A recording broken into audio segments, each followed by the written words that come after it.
Hey guys, how are you all. स्वागत है आप सभी का आपके अपने चैनल वॉक बाबा के अंदर। आज मैं आपके लिए लेके आया हूँ MCQs related to blood circulatory system. इसके अंदर आपको रक्त और रक्त से संबंधित जितने भी क्वेश्चन एग्ज़ाम्स के अंदर आते हैं वो सारे के सारे मिल जाएंगे। हम इसकी 2 से 3 वीडियो लेके आएंगे। ये हमारी फर्स्ट वीडियो। तो आइए हम स्टार्ट करते हैं क्वेश्चन से। फर्स्ट हमारे साथ में क्वेश्चन है कि अकशेरुक प्राणी जैसे एस्करिस कीट वर्ग इनमें कौन सा तंत्र पाया जाता है। जैसे एक होता है खुला परिसंचरण तंत्र, एक होता है बंद परिसंचरण तंत्र। तो हम ये पूछ रहे हैं कि एस्करिस में कौन सा परिसंचरण तंत्र पाया जाता है। तो इसमें पाया जाता है खुला परिसंचरण तंत्र। मतलब इसका ये है कि इसमें से हृदय से रक्त निकल कर के सीधे ही अंगों तक पहुंच जाता है। इसमें कोई बीच में नलिका वगैरह किसी का भी रोल नहीं होता। ये चीज़ है। अगला देखते हैं, केंचुआ जो होता है उसमें किस प्रकार का परिसंचरण तंत्र पाया जाता है। तो केंचुए के अंदर भी बंद परिसंचरण तंत्र पाया जाता है। रीज़न देखो, क्या ये एक अपवाद है यहाँ पर। एक्चुअली केंचुआ भी अकशेरुक प्राणी में ही आता है, लेकिन ये अपवाद है। इसमें बंद परिसंचरण तंत्र पाया जाता है केंचुए के अंदर। ठीक है, चलिए अगला आता है, स्तनधारी पक्षी मगरमच्छ इन सब में कितने कोष्ठीय हृदय पाया जाता है। मतलब ये है कि हृदय के अंदर कितने पार्टीशंस होते हैं। इनमें इनमें हृदय के अंदर 4 कोष्ठीय हृदय पाया जाता है, 4 पार्टीशन होते हैं। ठीक है भैया, चलिए अगर मछलियों की बात की जाए, मछली वर्ग में कितने कोष्ठीय हृदय होता है, तो इसमें 2 कोष्ठीय होता है। उभयचर यानी मेंढक की बात की जाए, सरीसृप यानी छिपकली और सांप की बात की जाए, तो इसमें 3 कोष्ठीय हृदय होता है। ठीक है, चलिए आइए अब बात करते हैं आगे कि मानव परिसंचरण तंत्र की व्याख्या किसने की। मतलब किसने समझाया किस प्रकार से हमारे शरीर के अंदर एक तंत्र काम करता है। तो वो समझाया था विलियम हार्वे ने। ठीक है, विलियम हार्वे ने मानव परिसंचरण तंत्र की व्याख्या की थी। चलिए आगे देखते हैं, हृदय किसका बना होता है। काफ़ी इजी क्वेश्चन है, लेकिन कई बार ये होता है ना कि हम इजी क्वेश्चन भी स्किप कर जाते हैं, हमको स्ट्राइक नहीं करता उस वक्त के लिए। ठीक है, तो हृदय बना होता है पेशियों का। अगर वजन की बात की जाए तो मनुष्य में हृदय का वजन कितना होता है। तो वजन होता है 250 से 350 ग्राम। हृदय का मुख्य कार्य क्या है। हृदय का मुख्य कार्य होता है ब्लड को पंप करना। कई लोग ये सोचेंगे कि हृदय ब्लड को प्योरीफाई करता है, साफ करता है। जी नहीं, वो कार्य होता है फेफड़ों का। हृदय का काम मात्र इतना सा है कि जो ब्लड है उसको पंप करे, मतलब पुश करे, ताकि वो ब्लड पूरी बॉडी के अंदर घूम करके वापस आ पाए। ये कार्य होता है हृदय का। ठीक है सर, चलिए हृदय में रक्त के बहने का क्रम क्या है। रक्त के बहने का क्रम क्या है, मतलब हृदय के अंदर जब रक्त आता है तो किस किस प्रकार से आता है। देखो भैया, सारे अंगों से जब रक्त आएगा तो अशुद्ध रक्त आएगा। तो अशुद्ध रक्त सबसे पहले दाएं आलिंद में आता है, फिर दाएं निलय में आता है, फिर बाएं आलिंद में आता है और फिर बाएं निलय में आता है। तो ये पूरा सीक्वेंस चलता है किसका, रक्त के घूमने का। ठीक है, चलिए अगली स्लाइड के ऊपर चलते हैं सर हम। मानव हृदय का कौन सा भाग, मतलब जो हृदय होता है उसका कौन सा भाग सबसे बड़ा लेकिन उसी की दीवारें सबसे पतली होती है। इसी के अंदर एक और क्वेश्चन जोड़ देते हैं, सबसे पहले अशुद्ध रक्त हृदय के किस भाग में आता है।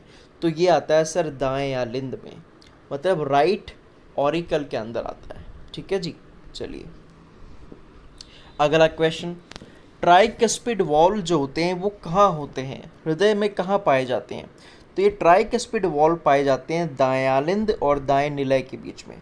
राइट ऑरिकल और राइट वेंट्रिकल के बीच में ट्राइकस्पिड वॉल्व पाए जाते हैं, जबकि लेफ्ट बाएं आलिंद और बाएं निलय के बीच में बाइकस्पिड वॉल्व पाया जाता है, जिसी को मिट्रल वॉल्व भी कहते हैं। ठीक है जी, चलिए हृदय से फेफड़ों तक अशुद्ध रक्त लेकर कौन जाता है।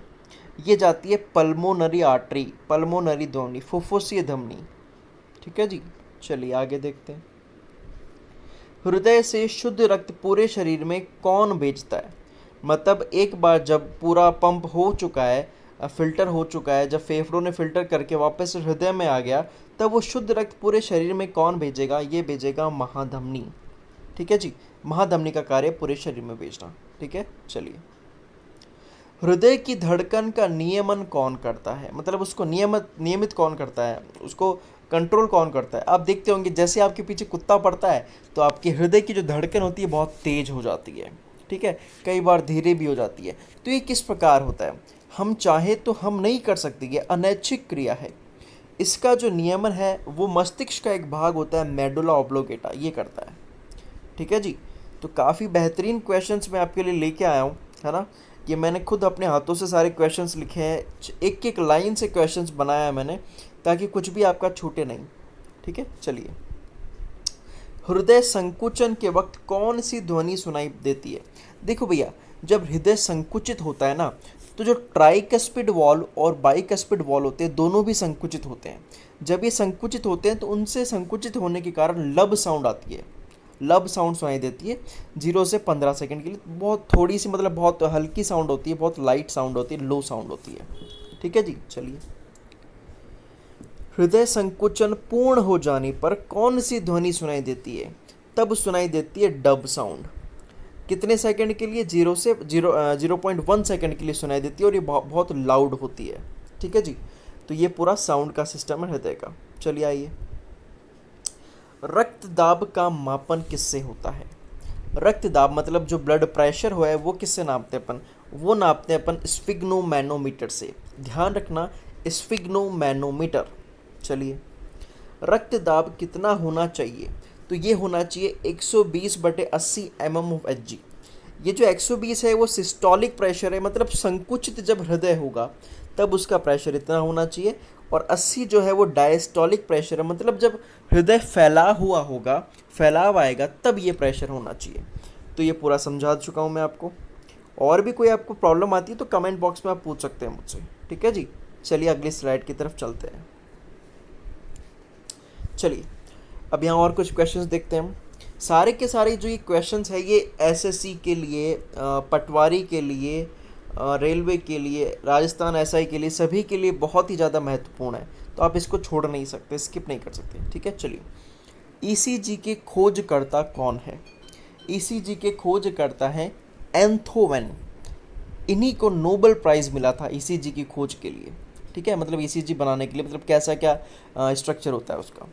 चलिए, ईसीजी की फुल फॉर्म अगर देखी जाए तो फुल फॉर्म होती है इलेक्ट्रोकार्डियोग्राम। तीसरे क्वेश्चन पर हम आते हैं। हर धड़कन में कितना रक्त पंप होता है, तो हृदय की हर धड़कन में 70 से 72 ml रक्त पंप होता है। और अगर ये बोला जाए कि 1 मिनट में हृदय कितनी बार धड़कता है, तो 1 मिनट में हृदय धड़कता है कितनी बार, 72 बार। ठीक है जी, 72 बार धड़कता है। चलिए अगला देखते हैं, रक्त क्या है। रक्त एक तरल संयोजी उत्तक है। तरल संयोजी उत्तक का मतलब लिक्विड कनेक्टिंग टिश्यू, जो कनेक्ट करता है सभी अंगों को। एक प्रकार का लिक्विड जो सभी अंगों को कनेक्ट करता है। कैसे, हर एक अंग तक ये पहुंचता है, और अंग तक जब ये ऑक्सीजन लेके जाता है तब क्या होता है, तब हमारे जो शरीर के अंग है, अलग अलग सेल्स हैं, उनको एनर्जी मिलती है एटीपी की फॉर्म में, और कार्बन डाइऑक्साइड रिलीज होती है। वो आगे की बातें आगे पढ़ेंगे अपन। चलिए, रक्त की पीएच व प्रकृति कैसी होती है।